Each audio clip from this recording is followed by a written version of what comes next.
Hello दोस्तों, आप सभी का आपके अपने चैनल टुवर्ड्स सक्सेस में स्वागत है। दोस्तों, आप सभी केंद्रीय या राज्य की अर्थात की सेंट्रल या स्टेट गवर्नमेंट की सरकारी नौकरियों की तैयारी करते होंगे, जिसमें सामान्य अध्ययन अर्थात की जनरल स्टडीज या जनरल नॉलेज या उसी को आप जनरल साइंस कहते हैं से संबंधित प्रश्न पूछे जाते हैं। दूसरा हो जाता है हमारा गणित अर्थात की मैथमेटिक्स से भी प्रश्न पूछे जाते हैं। तर्क शक्ति अर्थात की उसको आप रीजनिंग कहते हैं, इससे भी संबंधित प्रश्न पूछे जाते हैं और हिंदी भाषा से भी प्रश्न पूछे जाते हैं। तो दोस्तों, इसी क्रम में आज हम रीजनिंग से शब्दों का तार्किक या सार्थक क्रम अर्थात की लॉजिकल और मीनिंगफुल ऑर्डर ऑफ वर्ड को पढ़ेंगे। दोस्तों, अब हम देखते हैं यहाँ पे शब्दों का तार्किक या सार्थक क्रम, जिसे हम इंग्लिश में कहते हैं लॉजिकल और मीनिंगफुल ऑर्डर ऑफ वर्ड्स। फिर हम इसका डिफिनीशन देखते हैं दोस्तों कि शब्दों का ऐसा व्यवस्थित या सार्थक क्रम जो सर्वमान्य अर्थात कि सभी द्वारा या सभी लोगों द्वारा मान्य हो, मान्यताओं तथा प्रकृति के नियमों एवं सिद्धांतों के अनुरूप हो, को शब्दों का तार्किक या सार्थक क्रम कहते हैं। अर्थात कि एक ऐसा व्यवस्थित या सार्थक क्रम जिसे सभी लोगों द्वारा मान्यता दी जाती है या अर्थात कि सभी लोगों द्वारा उसे माना जाता है तथा प्रकृति के जो नियम एवं प्रिंसिपल्स हैं अर्थात कि रूल्स एंड प्रिंसिपल्स हैं उसके अनुरूप होना चाहिए, उन्हीं को हम क्या कहते हैं, शब्दों का तार्किक या सार्थक क्रम कहते हैं। ये शब्द वास्तविकता एवं सत्यता पर आधारित होते हैं, अर्थात कि इसमें जो भी बातें होती हैं फैक्ट वाली बात होती हैं जो कि नेचुरली सही होती हैं, आपके रियल या प्रैक्टिकल लाइफ से डायरेक्टली रिलेट होते हैं। आगे हम देखेंगे दोस्तों, such systematic or meaningful order of words which is in conformity with the accepted beliefs and laws and principles of nature is called logical or meaningful order of the words. These words are based on reality and truth. यहाँ देखेंगे दोस्त, ये जो आपके words होते हैं वो reality अर्थात की फैक्ट या प्रैक्टिकल लाइफ से आपके क्या होते हैं, वो रिलेटेड होते हैं। और यहाँ देखेंगे कि accepted believe, conformity with the accepted believes अर्थात कि लोगों द्वारा एक्सेप्ट किया जाता है। And laws and principle of the nature अर्थात आपकी जो प्रकृति है उसके नियम एंड सिद्धांत जो है या रूल्स एंड रेगुलेशन है उसके अनुरूप होता है, अर्थात कि ये कंप्लीटली आपके डेली लाइफ से या आपके प्रैक्टिकल लाइफ से रिलेट करता है, संबंधित होता है। दोस्तों, अब हम जानेंगे कि लॉजिकल और मीनिंगफुल ऑर्डर ऑफ वर्ड से कितने तरह के प्रश्न पूछे जाते हैं। यहाँ आप देखेंगे लॉजिकल और मीनिंगफुल ऑर्डर ऑफ वर्ड से दोस्तों, इससे आपके 4 तरह से प्रश्न पूछे जाते हैं, अर्थात कि 4 प्रकार के प्रश्न पूछे जाते हैं। पहला प्रकार आपका बन जाता है कार्यक्रमों के घटित होने या एक प्रक्रिया में विभिन्न चरणों का क्रम। ये दोस्तों जितने भी टाइप यहाँ आपके दिए गए हैं इसको हम अभी उदाहरण के माध्यम से आपको समझाएंगे। पहले आप बस प्रकार को देख लें। एक वर्ग या समूह में वस्तुओं का क्रम, आरोही या अवरोही क्रम, इसी को इंक्रीजिंग और डिक्रीजिंग ऑर्डर या असेंडिंग और डिसेंडिंग ऑर्डर कहते हैं। फिर शब्दकोश के अनुसार अंग्रेजी शब्दों का व्यवस्थीकरण, जैसे आपका इंग्लिश डिक्शनरी होती है उसके अनुसार यहाँ पे देखा जाता है कि किस शब्द का क्रम कब आएगा। तो दोस्तों, अब हम इन्हीं प्रकारों को उदाहरण के माध्यम से समझेंगे। अब हम पहले प्रकार को देखते हैं। टाइप हमारा फर्स्ट आप जानते ही है क्या था, कार्यक्रमों के अर्थात कि कोई भी कार्यक्रम जो होता है, जैसे कोई क्रिया घटित होती है या एक प्रक्रिया में या कोई एक प्रोसेस हो, क्या हो दोस्तों, प्रोसेस हो या कोई क्या हो, एक प्रोग्राम या कह सकते हैं आप, या कोई एक्टिविटी हो, क्या हो, एक्टिविटी हो दोस्तों, में विभिन्न चरणों का क्रम, अर्थात कि जो आपका कोई कार्यक्रम, प्रोग्राम या एक्टिविटी होती है या कोई प्रोसेस या प्रक्रिया होती है, उसमें जो प्रक्रिया होती है वो किस क्रम में होता है। और ये प्रक्रिया आप जानते हैं असेंडिंग ऑर्डर में भी हो सकता है, अर्थात कि बढ़ते क्रम में भी हो सकता है और घटते क्रम में भी हो सकता है, अर्थात कि आप प्रक्रिया को शुरू से अंत तक ले जा सकते हैं और अंत से शुरू भी ला सकते हैं। वो आपका बेस्ट करता है, आपका जो विकल्प दिया गया रहता है उसके अनुसार। लेकिन हमको जो सबसे पहले पता लग जाता है उसको हम पहले एक क्रम में बना लेते हैं, उसके अनुसार सही विकल्प का चयन कर लेंगे दोस्तों। तो यहाँ है निम्नलिखित शब्दों का तर्क संगत क्रम नीचे दिए गए विकल्पों में से कौन सा होगा। यहाँ आपका एग्जाम्पल है पहला,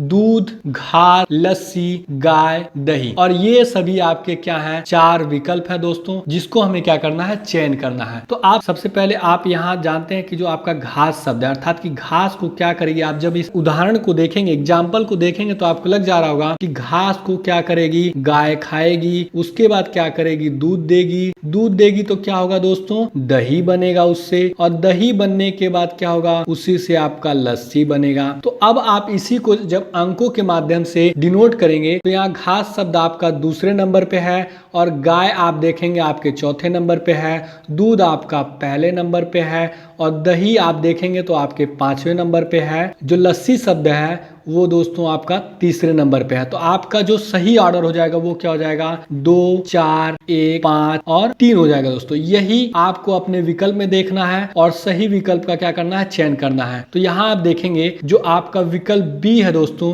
यही आपका सही विकल्प हो जाएगा आपके एग्जाम्पल नंबर 1 के लिए। दोस्तों अब हम दूसरे उदाहरण को देखेंगे। यहाँ हमारा है भ्रूण, बच्चा तथा शिशु, प्रौढ़। ये भी आप देखते होंगे कि एक प्रकार की प्रक्रिया, ये जो प्रक्रिया है आपकी नेचुरल अर्थात की प्राकृतिक है और ये आपके प्रैक्टिकल लाइफ में भी होता है। तो यहाँ हमारा सबसे पहले आप जानते हैं कि क्या होता है, भ्रूण तैयार होता है। भ्रूण तैयार होने के बाद जब वो भ्रूण पैदा होता है तो उसे हम क्या बोलते हैं, शिशु बोलते हैं। और जब शिशु थोड़ा सा बड़ा हो जाता है तो उसको हम क्या बोलते हैं, बच्चा बोलते हैं। और वही बच्चा जब थोड़ा सा और विकसित हो जाता है तो उसको हम क्या बोलते हैं, युवा बोलते हैं अर्थात कि यंग बोलते हैं।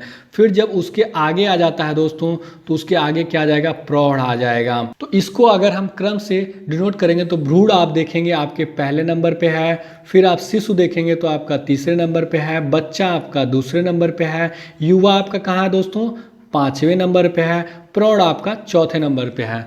तो इस प्रकार आपका जो लॉजिकल ऑर्डर हो जाएगा वो क्या हो जाएगा, आपको देखने से लग जाएगा 1, 3, 2, 5 और 4 हो जाएगा। इसको आपका विकल्प में दोस्तों इधर से भी दिया जा सकता है अर्थात कि आपके बाएं से दाएं क्रम में भी दिया जा सकता है और दाहिने से बाएं क्रम में भी दिया जा सकता है दोस्तों। तो अब हम यहाँ देखेंगे कि अपने विकल्पों को 1, 3, 2, 5, 4 आप देखेंगे कि ये जो ऑर्डर है आपको विकल्प डी में प्राप्त होता है। इस प्रकार आपका जो एग्जाम्पल सेकंड के लिए जो सही विकल्प होगा वो क्या हो जाएगा, विकल्प डी होगा। दोस्तों इस प्रकार से आपको लग गया होगा कि इस प्रकार के प्रश्नों के अंतर्गत दिए गए शब्द जो होते हैं एक विशेष कार्यक्रम से संबंधित होते हैं या एक विशेष निश्चित श्रृंखलागत प्रक्रिया के विभिन्न चरणों को दर्शाते हैं या एक प्रक्रिया से संबंधित होते हैं और जिसमें क्या होता है, आप लोगों को दिए गए विकल्पों में से उस विकल्प का चयन करना होता है जो दिए गए शब्दों के सही तार्किक क्रम या सार्थक क्रम को दर्शाते हों। दोस्तों अब हम बढ़ेंगे अपने अगले टाइप सेकंड की तरफ। यहाँ आपने देखा था एक वर्ग या समूह में वस्तुओं का क्रम। तो दोस्तों इस टाइप को भी हम पहले उदाहरण के माध्यम से समझ लेंगे, तत्पश्चात हम बताएंगे आपको कि इस टाइप में या इस प्रकार में क्या होता है। निम्नलिखित शब्दों का तर्कसंगत क्रम नीचे दिए गए विकल्पों में से कौन सा होगा। तो दोस्तों इसमें आप देखेंगे यहाँ है पहला आपका तालुक, राज्य, गली, गांव, जिला। इसको जब आप एक क्रमवार में लिखेंगे तो आप देखेंगे कि आपका जो होता है पहले सबसे छोटा क्या हो जाता है, गली होता है। कई गलियों को मिला करके क्या होता है, एक गांव बनता है।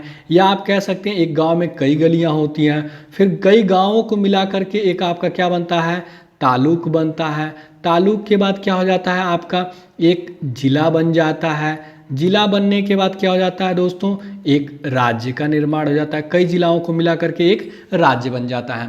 तो जब आप इनको क्रम देख देंगे तो देखेंगे कि गली जो है तीसरे क्रम पे है, गांव आपका चौथे क्रम पे है, फिर उसको तालुका आपका किस क्रम पे है, एक क्रम पे है, और जिला आपका किस क्रम पे है दोस्तों, ये पांचवें पे है, और राज्य आप देखेंगे आपका दूसरे नंबर पे है। तो यही आपका क्या हो जाएगा दोस्तों, लॉजिकल ऑर्डर हो जाएगा।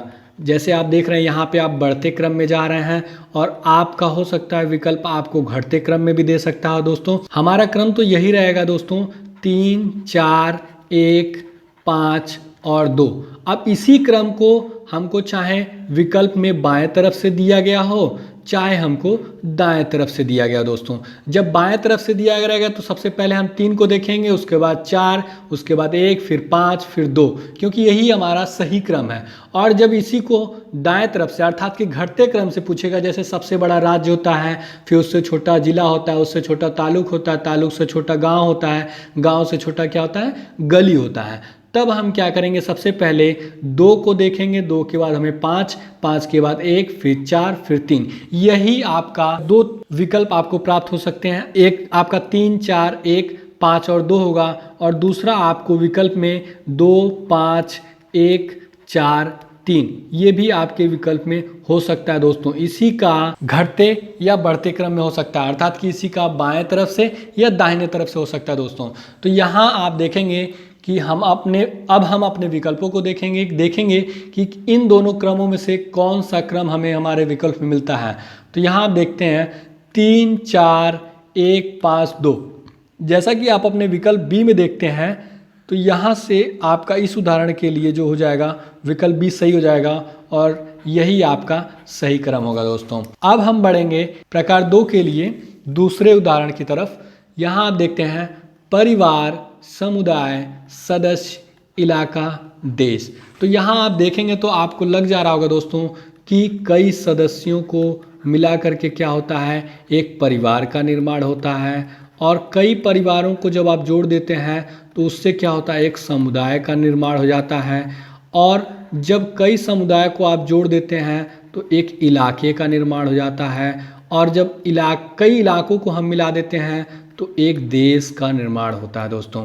तो इसको जब आप क्रम देंगे तो आप सदस्य देखेंगे कि आपका तीसरे स्थान पे है, परिवार आपका पहले स्थान पे है, समुदाय आपका दूसरे स्थान पे है, इलाका आपका चौथे स्थान पे, देश आपका 5वें स्थान पे है। जब इसको आप क्रम देते हैं तो यहाँ देखेंगे 3, 1, 2, 4 और 5, यही आपका क्या हो जाएगा, एक सार्थक या तार्किक क्रम हो जाएगा। अब हम इसी को 2 तरह से लिख सकते हैं। ये तो हमारा था बाएं से दाएं की ओर, इसको हम ऐसे भी लिख सकते हैं 5, 4, 2, 1, 3। दोस्तों अब हम इन्हीं को क्या करेंगे, अपने विकल्पों में देखेंगे तो और सही विकल्प का चयन करेंगे। 3, 1, 2, 4, 5, जैसा कि आप एक अपने विकल्प बी में देखते हैं, यही विकल्प आपका क्या हो जाएगा, इस उदाहरण के लिए सही हो जाएगा दोस्तों। क्योंकि यहाँ आप देखते हैं 3, 1 तो है, उसके बाद 4, अर्थात कि ये क्या हो जाएगा, गलत हो जाएगा। अगला विकल्प देखें 3, 1, 2 तो है, 5, ये क्या हो जाएगा, गलत हो जाएगा। फिर आगे है 3, 2, नहीं, 3 के बाद 3 जैसा कि सदस्य है, कई सदस्यों को मिल करके क्या बनता है दोस्तों, पहले परिवार बनेगा तब आपका समुदाय बनेगा, तो ये क्या हो जाएगा, आपका गलत हो जाएगा। दोस्तों अब हम आपको बता देते हैं, आपका जो टाइप 2 है इसमें क्या होता है कि कभी कभी ऐसे शब्द दिए जा सकते हैं आपको कि वे किसी विशेष वर्ग या समूह से या समुदाय से संबंधित होते हैं, और आप लोगों को दिए गए विकल्पों में से ऐसे विकल्प का चयन करना होता है जो किसी विशेष वर्ग या समूह में वस्तुओं के सही तार्किक या सार्थक क्रम को दर्शाता है दोस्तों अब हम बढ़ेंगे अपने अगले प्रकार 3 की तरफ। यहाँ है आरोही या अवरोही क्रम। तो हम आपको बता देते हैं, इसी को आप इंक्रीजिंग ऑर्डर और कह सकते हैं, असेंडिंग ऑर्डर भी कह सकते हैं दोस्तों। और दूसरा हो जाता है अवरोही, अर्थात कि डिक्रीजिंग या डिसेंडिंग ऑर्डर कहते हैं। अब हम इस प्रकार को भी क्या करेंगे, पहले उदाहरण के माध्यम से समझेंगे दोस्तों। तो यहाँ हमारा है, निम्नलिखित शब्दों का तर्कसंगत क्रम नीचे दिए गए विकल्पों में से कौन सा होगा। यहाँ उदाहरण को देखेंगे, दक्षिण अमेरिका, अफ्रीका, यूरोप, ऑस्ट्रेलिया, उत्तरी अमेरिका। यहाँ आप देखते हैं दोस्तों, ये सभी क्या हैं, हमारे महाद्वीपों के नाम हैं। तो ये महाद्वीप हो सकता है कि इनका जो आकार है, अर्थात कि इनका जो क्षेत्रफल है दोस्तों, उसके बढ़ते क्रम में हो सकता है या उसके घटते क्रम में होगा। तो पहले यदि आपको मालूम है बढ़ते क्रम में, तो हम बढ़ते क्रम में ही इनको सजा लेते हैं। तो यहाँ आप दोस्तों देखेंगे कि जो आपका ऑस्ट्रेलिया होता है वो क्या होता है कि सबसे छोटा महाद्वीप होता है ऑस्ट्रेलिया के बाद आपका क्या आ जाएगा दोस्तों, आ जाएगा आपका यूरोप। इससे बड़ा क्या होता है, यूरोप होता है। यूरोप के बाद क्या हो जाता है, दक्षिण अमेरिका हो जाता है। फिर उसके बाद उत्तरी अमेरिका हो जाता है। फिर उसके बाद आपका क्या आ जाएगा दोस्तों, उसके बाद आपका आ जाएगा अफ्रीका। ये होगा क्या, आपका सबसे बड़ा महाद्वीप। ऑस्ट्रेलिया आप देखते हैं दोस्तों, ये आपका है चौथे नंबर पर। फिर यूरोप आप देखेंगे, ये आपका तीसरे नंबर पे है। दक्षिण अमेरिका आप देखेंगे पहले नंबर पे है। और उत्तरी अमेरिका आप देखेंगे आपका है 5वें नंबर पर। और अफ्रीका आप देखेंगे दूसरे नंबर पर। इस प्रकार जो आपके अनुसार जो क्रम प्राप्त हो रहा है वो 4, 3, 1, 5 और 2 हो रहा है दोस्तों। और इसी का दूसरा तरीका क्या हो सकता है दोस्तों, 2, 5, 1, 3 और 4 हो सकता है। यही दो आपको क्रम आपके विकल्प में मिलने चाहिए और यही मिलेंगे भी दोस्तों। तो आप जानते हैं कि जो ऑस्ट्रेलिया आपका महाद्वीप है ये सबसे छोटा है आपके उदाहरण के अनुसार, और यूरोप जो है उससे बड़ा होता है, फिर दक्षिण अमेरिका उससे बड़ा है, उत्तरी अमेरिका क्या है उससे बड़ा है, फिर अफ्रीका सबसे बड़ा महाद्वीप है।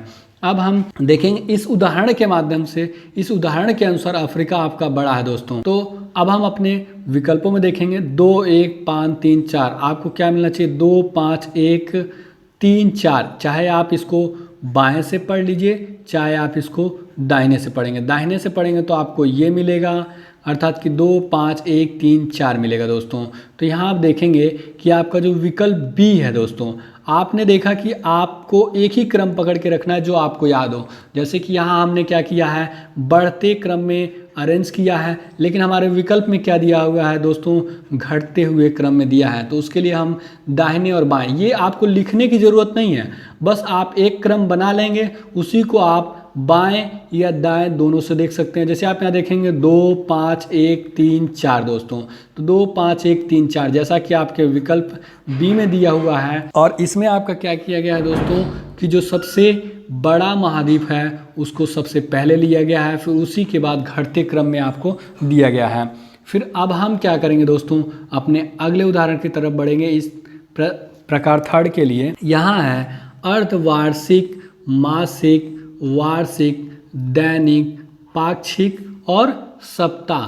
तो इसको आपको पढ़ने से अनुमान लग जा रहा होगा कि आपका जो दैनिक शब्द है दोस्तों वो सबसे पहले आएगा। दैनिक के बाद आपका साप्ताहिक आ जाएगा, क्योंकि कई दिनों को मिला के सप्ताह बनता है, और सप्ताहों को मिला करके क्या बनता है दोस्तों पाक्षिक बनता है, अर्थात कि एक पक्ष का निर्माण होता है। फिर कई पक्षों को मिला करके क्या होता है एक महीने अर्थात कि मासिक का निर्माण होगा।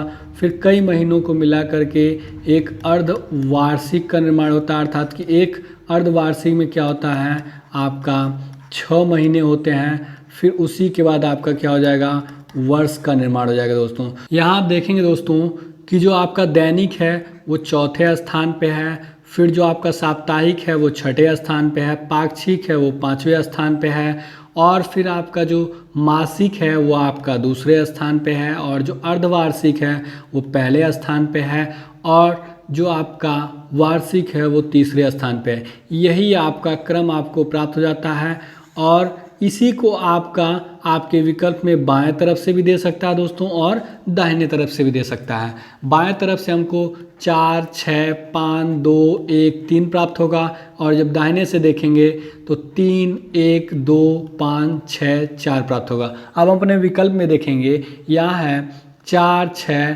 5, 2, 1, 3, अर्थात कि यही विकल्प आपका दोस्तों क्या हो जाएगा सही विकल्प हो जाएगा आपके उदाहरण नंबर 2 के लिए। दोस्तों हम आपको बता देते हैं जो आपका पहला है और अंतिम आपका समय बचे तो आप देखेंगे कि यहाँ 4 विकल्प है और बारी बारी आप पढ़ेंगे तो वहाँ आपको गलत हो जाएगा। तो इसमें आपको क्या करना होगा कि जो आपका पहला क्रम होगा और अंतिम क्रम होगा इसी को हम अपने विकल्प में देख लेंगे। जैसे कि आप देखते हैं आपके विकल्प में 4 दिया गया है, फिर अंतिम 3 दिया गया है। तो इसमें क्या करें आप आगे पढ़ें, अन्यथा आप इसको छोड़ दें। जैसे आप देखते हैं इसमें 2 दिया गया है तो ये गलत हो जाएगा, 5 दिया है ये भी गलत हो जाएगा, 6 दिया है तो ये भी गलत हो जाएगा दोस्तों। और आपका जो उदाहरण 2 के लिए सही विकल्प हो जाएगा वो क्या होगा विकल्प ए होगा दोस्तों। तो अब हम आपको बता देते हैं कि इसमें हम क्या करते हैं। इसमें ये होता है दोस्तों कि इस प्रकार के प्रश्नों के अंतर्गत दिए गए शब्दों द्वारा दर्शाई गई जो वस्तुएं होती हैं या उनके गुणों के आधार पर एक दूसरे से संबंधित होती हैं, और आप लोगों को दिए गए शब्दों या वस्तुओं को उनके आकार, आयु, आवश्यकता, कीमत, तीव्रता आदि के बढ़ते या घटते क्रम के आधार पर व्यवस्थित करना होता है तथा दिए गए विकल्पों में सही तार्किक क्रम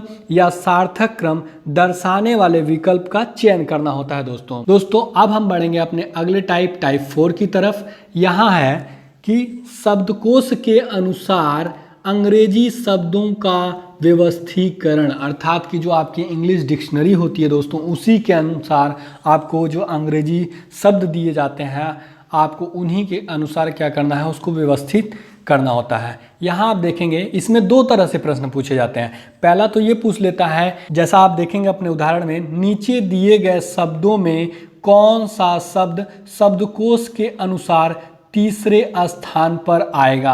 अर्थात कि आपके जो शब्द दिए गए रहेंगे उनमें ये पूछ लेता है कि कौन सा शब्द, अर्थात कि दिए गए शब्दों के स्थान को पूछ लेता है दोस्तों। जैसा कि आप अपना उदाहरण सेकंड में देखेंगे, नीचे दिए गए शब्दों के विकल्पों में से कौन सा विकल्प शब्दकोश के अनुसार है। अर्थात कि इनको क्या करना होता है कि जो आपके शब्द दिए गए रहते हैं उसमें आपके विकल्पों में से देखना होता है कि कौन सा विकल्प दिए गए शब्द शब्दकोश के अनुसार क्या है, अरेंज्ड है। अर्थात कि इसमें क्या करना रहता है कि इंग्लिश डिक्शनरी के अनुसार आपको शब्दों को रीअरेंज करना होता है और विकल्प से सही विकल्प का चयन करना होता है। और आपने पहला देखा, इसमें क्या हो जाता है कि आपको शब्दकोश के अनुसार क्या करता है, स्थान पूछ लेता है दोस्तों। तो यहाँ आप देखेंगे आपका है गाल, जीनियस, जायंट और गेल। इसमें आप देखते हैं दोस्तों कि जो आपका इंग्लिश अल्फ़ाबेट होता है वो ए से जेड की तरफ होता है, अर्थात कि आपको लेफ़्ट टू राइट जाना होता है। और इसी के अनुसार आप क्या करते हैं, अपने इंग्लिश डिक्शनरी को भी ढूंढते हैं अपने शब्दों को। तो आपको सबसे पहले बता देते हैं जो कॉमन वर्ड हो दोस्तों उनको तो आप पहले ही हटा दीजिए। जैसे आप जी देखते हैं सभी में कॉमन है तो इनको काट दीजिए। फिर आगे हम देखेंगे हमारा ए है, तो ए अब हम देखेंगे, आप जानते हैं कि जो आपका इंग्लिश अल्फ़ाबेट है वो ए से स्टार्ट होता है और जेड तक समाप्त होता है। तो इस क्रम को हमें याद रखना होगा दोस्तों, और ये तो आप सभी को याद होगा। तो यहाँ हम देखेंगे आपका है विकल्प ए में ए है। अब हम आगे देखेंगे, आप जानते हैं कि सबसे पहला आपका जो आता है ए आता है, फिर ई है, नहीं आई नहीं, ए यहाँ पे आपका कॉमन है। इन्हीं दोनों विकल्पों को हम सबसे पहले देखेंगे दोस्तों। ये आ गया, फिर एल भी कॉमन है, एल कॉमन है। तो यहाँ आप देख रहे हैं कि GAL और GAL दोनों में कॉमन है, और आप L और E बचता है। आप जानते हैं कि L और E में सबसे पहले क्या आता है दोस्तों, E आता है। जब E आता है तो आपका जो विकल्प D होगा वो पहले आएगा, और विकल्प A जो हो जाएगा दोस्तों ये आपका उसके बाद आएगा। क्योंकि यहाँ तो आपके ये तीन जो है GAL GAL ये क्या है, कॉमन है। अब इन्हीं में हमें देखना है L और E में देखना है दोस्तों। तो जब आप देखेंगे कि L और E में क्या होता है, E पहले आता है तो विकल्प D पहले लिखा जाएगा और विकल्प A बाद में लिखा जाएगा। और ऐसा हम विकल्प A और D को क्यों ले रहे हैं दोस्तों, क्योंकि आप देखते हैं कि सर्वप्रथम A ही लिखा जाएगा, उसके बाद E और I आते हैं। अब हम देखते हैं विकल्प B और C को। यहाँ आप देखते हैं कि G तो कॉमन है दोनों में, फिर उसके बाद E और I है। तो जो दूसरा अक्षर होता है दोस्तों उसमें आप देखेंगे E क्या होता है, पहले लिखा जाता है ABCDE, उसके बाद आता है E के बाद GHI, अर्थात कि आपने देखा कि ये आपका क्या हो जाएगा, अब इसके बाद लिखा जाएगा, उसके बाद आपका C लिखा जाएगा। आपसे पूछा गया दोस्तों दिए गए शब्दों में कौन सा शब्द शब्दकोश के अनुसार, आपने शब्दकोश के अनुसार इनको अरेंज कर लिया, फिर तीसरे स्थान पर आएगा। अर्थात कि तीसरे स्थान पर आपने देखा कि ये आपका क्या हो जाएगा, बी होगा। अर्थात कि यही जो जीनियस शब्द है यही आपका शब्दकोश के अनुसार तीसरे स्थान पर आएगा दोस्तों। और हम आपको ये भी बता देते हैं दोस्तों, इसमें ये भी हो सकता है आपसे ये पूछ ले, जब सिंपली आपसे पूछ ले कि शब्दों में कौन सा शब्द शब्दकोश के अनुसार तीसरे स्थान पर आएगा, तो आप उसको क्या करेंगे, बाएं तरफ से ही उधार देंगे। लेकिन यदि उसमें ये कह दे शब्दकोश के अनुसार बाएं से तीसरे स्थान पर कौन सा आएगा, तो आप शब्दकोश के अनुसार आप सजा लें। आपसे पूछा गया बाएं से, तो बाएं से आपका क्या हो जाएगा, बी ही आ जाएगा। अर्थात कि हमेशा आपको बाएं से देखना है। लेकिन जब वहां लिख दे शब्दकोश के अनुसार सजाने पर दाहिने से तीसरा स्थान कौन सा होगा, तो वो तीसरे स्थान पर आने वाला शब्द क्या हो जाएगा दोस्तों, ए होगा। अर्थात कि GAL हो जाएगा दोस्तों। अब इसको हम क्या कर रहे हैं, अभी तक तो हम बाएं से देख रहे थे, लेकिन अब हमारे प्रश्न में हमको क्या किया है, दाहिने से देखने के लिए बोला है दोस्तों। अब इसी क्रम में हम आगे बढ़ेंगे। नीचे दिए गए शब्दों के विकल्पों में से कौन सा विकल्प शब्दकोश के अनुसार है। तो दोस्तों यहाँ आप देख लेते हैं हम, जायंट, गाल, गेल, जीनस एंड जीनियस। तो दोस्तों हम आपको बता देते हैं कि यहाँ जो आपका कॉमन वर्ड है, आप देखेंगे जी, सबसे पहले उनको हटा लेंगे। फिर उसके बाद आप जानते हैं कि जो आपका इंग्लिश अल्फ़ाबेट होता है उसमें सबसे पहले ए आता है, तो ए वाले को उठाएंगे। तो ये आप देखेंगे कि जो आपका सेकेंड और थर्ड है, इसमें ए सबसे पहले आ रहा है तो इनको उठाएंगे, इसमें ए कॉमन है, इनको हटा देंगे, फिर एल कॉमन है, ये भी हटा देंगे। अब इसमें हम देखेंगे कि एल और ई में सबसे पहले क्या आता है दोस्तों, ई आ जाता है। तो यहाँ पे आपका क्या हो जाएगा, तीसरा हो जाएगा, फिर उसके बाद दूसरा हो जाएगा दोस्तों। अब हम आगे बढ़ते हैं, जैसे आप देखते हैं आई और ये आपका दूसरा जो लेटर है शेष बचे विकल्पों में, और इसमें क्या है, ई है, और इसमें आपका चौथे और पांचवें में ई है। तो दोस्तों आप जानते हैं कि आई और ई में सबसे पहले ई आता है, तो हम क्या करेंगे, अब चौथे और पांचवें विकल्प को देखेंगे कि कौन कौन से कॉमन है, उनको काटते हुए चले जाएंगे। इसको हटा दीजिए, फिर एन कॉमन है, एन को भी हटा दीजिए, यू और आई बच जाता है दोस्तों। आप जानते हैं कि आई आपका क्या होगा दोस्तों, वो आपका पहले आएगा, तो आपका, और यू क्या आता है, बाद में आता है दोस्तों। तो इस प्रकार से अब क्या हो जाएगा, 5 हो जाएगा, फिर क्या होगा, 4 हो जाएगा दोस्तों। अब आप जानते हैं आपका एक ही विकल्प बचता है, वो क्या है, विकल्प 1 दोस्तों, तो वो स्वतः यहाँ आ जाएगा। यही आपका अंग्रेजी शब्दकोश के अनुसार सही क्रम होगा दिए गए आपके शब्दों के। अब इसी को क्या करेंगे दोस्तों, हम अपने विकल्प में ढूंढेंगे। तो विकल्प हम देखते हैं, यहाँ है पहला, हम आपको बताए थे कि आप पहला और अंतिम ही क्रम याद रखेंगे। तो आप यहाँ देखेंगे 5 है, नहीं ये गलत हो गया, 1 है, नहीं ये भी गलत हो गया। लेकिन दोस्तों इसको गलत करने से पहले हम आपको बताए थे कि किसी विकल्प को आप बाएं और दाहिने दोनों तरफ से देखेंगे, तो आप देखेंगे कि आपका यहाँ तो 1 है, लेकिन यहाँ क्या है, 5 है, तो ये गलत हो जाएगा। फिर 3 है, फिर अंतिम हम क्या देखते हैं, 1 है। अगला विकल्प हम देखते हैं 3 है और 1 है। अब इन्हीं दोनों विकल्पों में हमें क्या करना है, सही विकल्प का चयन करना है। तो अब हम क्या करेंगे, आगे का अंक देखेंगे, 2 है, फिर आगे देखेंगे 5 है, फिर 4 है, जो कि हमारा क्या है, सही क्रम है।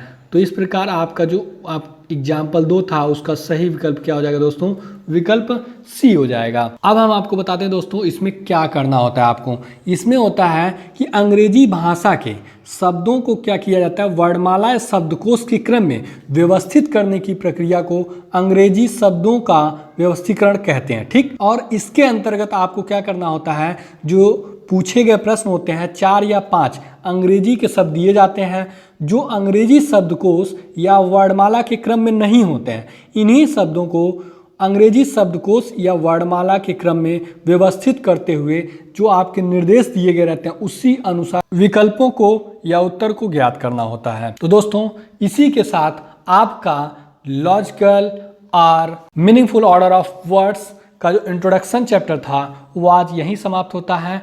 और दोस्तों हमारी आपकी मुलाकात पुनः अगले वीडियो में होगी। साथियों, यदि आपको हमारा यह वीडियो पसंद आया हो तो वीडियो को लाइक व शेयर अवश्य करें। यदि आपके मन में किसी प्रकार का प्रश्न हो या फिर हमारे लिए कोई सुझाव हो तो नीचे कमेंट बॉक्स में कमेंट अवश्य करें एवं आपके अपने चैनल टुवर्ड्स सक्सेस को सब्सक्राइब अवश्य करें तथा पास में बने इस बेल आइकन को जरूर दबाएं, जिससे आपको हमारे प्रत्येक नए वीडियो का नोटिफिकेशन मिलता रहे। A lot of thanks for watching this video.